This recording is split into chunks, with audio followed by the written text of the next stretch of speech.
Belén de Judá. Muchas veces cuando hablamos de la Navidad, solo recordamos momentos en el pesebre y tenemos en la mente al niño Jesús tan indefenso en ese clima tan hostil.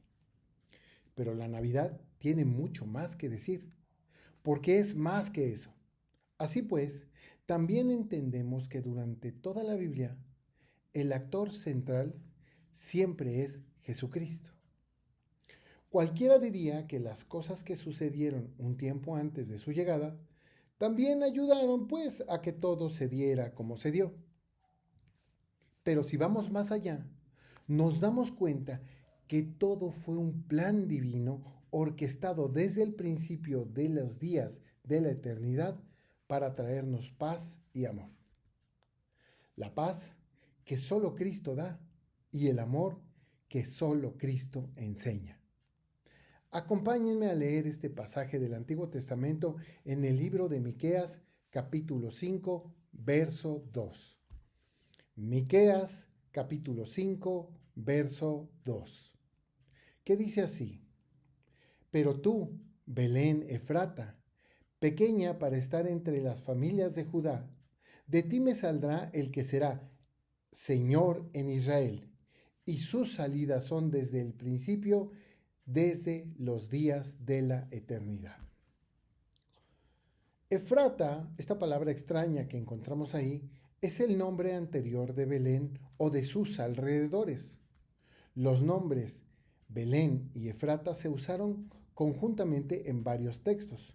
Por ejemplo, el relato de la muerte de Raquel cuenta que se la enterró en el camino de Efrat o Efrata, es decir, en Belén. Esto lo podemos encontrar en Génesis 35, 16 y 19 o bien en Génesis 48, 7. Pero, ¿quién era Miqueas? La página Coalición por el Evangelio nos dice que el profeta Miqueas desarrolló su ministerio profético durante los gobiernos de 3 reyes de Judá: Jotán, Acaz y Ezequías. Esto nos lo dice en Miqueas 1:1. Así como el profeta Amós, Miqueas también era del campo. Aunque existen pocos detalles de su vida personal y familiar, se sabe que el profeta provenía de una zona agrícola llamada Moreset. Esto nos lo dice Jeremías en Jeremías 26, 18.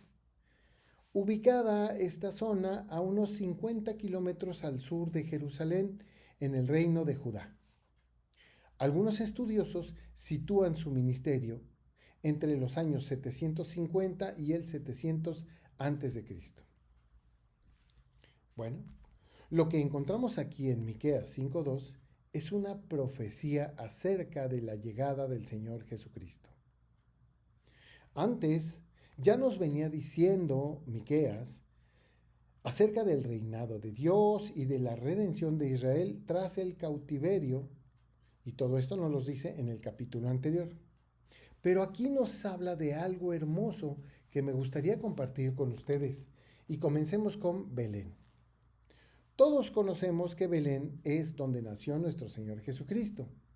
A pesar de que se le conoce como Nazareno, porque es en Nazaret donde él creció, él realmente nació en Belén. La palabra Belén significa casa de pan. Se convierte en el lugar de nacimiento de Jesús, quien se identifica a sí mismo como pan de vida. Esto lo encontramos en Juan 6:35. Esta imagen conecta el nacimiento de Jesús con su misión de proporcionar alimento y sustento espiritual a la humanidad. La importancia de Belén, claro, no se limita a su papel en la profecía. También sirve como un símbolo de redención y esperanza para el pueblo de Israel. Recuerden que les comenté justo que antes, en el capítulo anterior, nos viene hablando de estas cosas. Por ejemplo, nos dice ahí en Miqueas capítulo 4, versos 6 y 7. Fíjense cómo dice. Miqueas capítulo 4, versos 6 y 7 nos dice: En aquel día dice Jehová, juntaré la que cojea y recogeré la descarriada, y a la que afligí, y pondré la coja como remanente y la descarriada como nación robusta, y Jehová reinará sobre ellos en el monte de Sión desde ahora y para siempre. Vemos que Dios les dice que los va a perdonar y los ayudará y los exaltará. Recordemos que, reprendiendo a Israel, el Señor permitió que fueran llevados en cautiverio a consecuencias de los pecados del pueblo.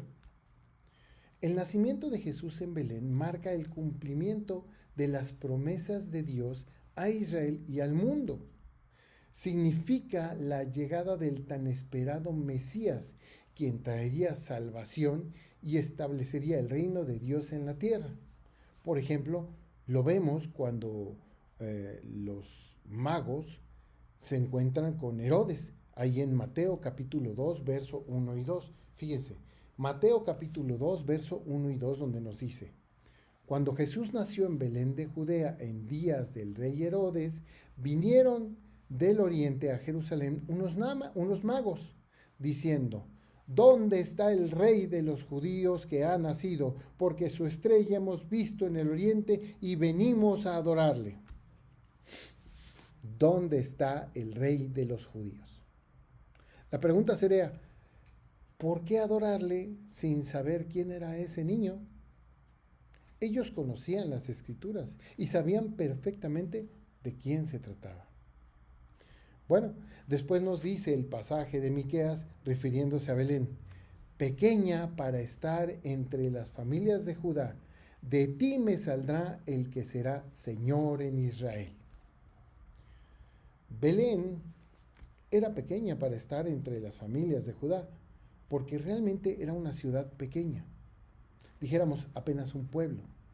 Y nos especifica Belén de Judá porque es la parte de Israel en la que se encontraba la capital, Jerusalén.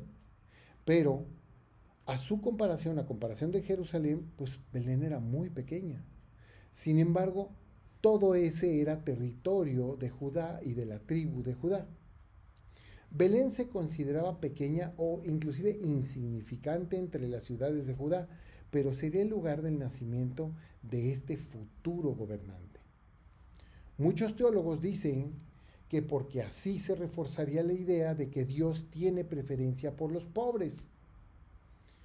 Pero no fue porque fuera una ciudad pobre, ya que otros teólogos les parece que es por el hecho de que Dios puede hacer hasta lo que no podría ser posible y escogió desde el principio una ciudad discreta, la cual carecía de poder político en aquel entonces. Así aleja al Señor Jesús de la política y lo acerca más a la espiritualidad, ya que en la clase sacerdotal de aquel entonces abundaba más la política que la espiritualidad.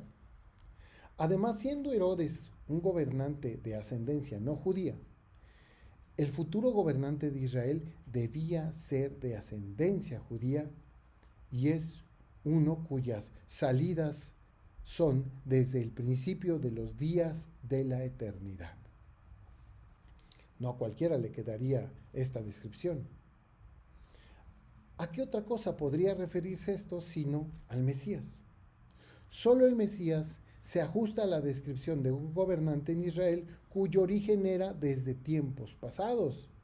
Solo el Mesías judío podía ser un gobernante en Israel desde la eternidad pasada y desde el principio de los tiempos. Bueno, ¿por qué sabemos que se refiere a Cristo? Pues porque después, en el Nuevo Testamento, Pablo nos escribe, cuando les escribe a los colosenses, nos deja esto escrito. Colosenses capítulo 1, verso 16 y 17. Fíjense que nos dice ahí, Colosenses capítulo 1, 16 y 17. Dice: porque en él fueron creadas todas las cosas, las que hay en los cielos y las que hay en la tierra, visibles e invisibles, sean tronos, sean dominios, sean principados, sean potestades. Todo fue creado por medio de él y para él. Y él es antes de todas las cosas y todas las cosas en él subsisten. ¿Sí o no le queda la descripción? En conclusión, queridos hermanos, Para poder entender la Navidad, también debemos de conocer las profecías, porque si nos damos cuenta, 700 años antes de Jesucristo ya se sabía que vendría el Mesías. Ya era algo que todos sabían y esperaban. Y aunque era de una pequeña ciudad llamada Belén, él no solo sería el rey de los judíos, que los libraría de los romanos, no sería eso, sino un rey libertador del mundo entero y de todas las personas que confían y ponen su fe en él y en sus palabras. Nosotros sabemos que solo somos un pequeño remanente sin importancia, así como bien pequeños, podría decirse que no somos nada. Sin embargo, el Señor nos ha humillado y nos ha puesto en el lugar que nos corresponde, frente a Él y frente al mundo. Aún así, siendo humildes, siendo tan pequeños como Belén, el Señor nos escogió para seguirle por la fe depositada en Él. Y no solo eso, sino que también para gobernar con Él. Y aún se pone mejor. De cada uno de nosotros se dará testimonio de Cristo, porque vive en ti, hermano, y vive en cada cosa que hacemos. Pero es una realidad que nosotros, los que comprendemos estas cosas, lo festejamos todos los días de nuestra vida. No solo en diciembre ni cada domingo, sino todos los días de nuestra vida, porque en agradecimiento por nuestra hermosa salvación, todo lo que hacemos, lo hacemos por Él y para Él. Muchas gracias, queridos hermanos, por su atención. Con mucho cariño, su pastor Pedro Luis Infante les desea una muy feliz Navidad y que este nuevo año, en cada cosa que hagan, se vea al Señor Jesucristo.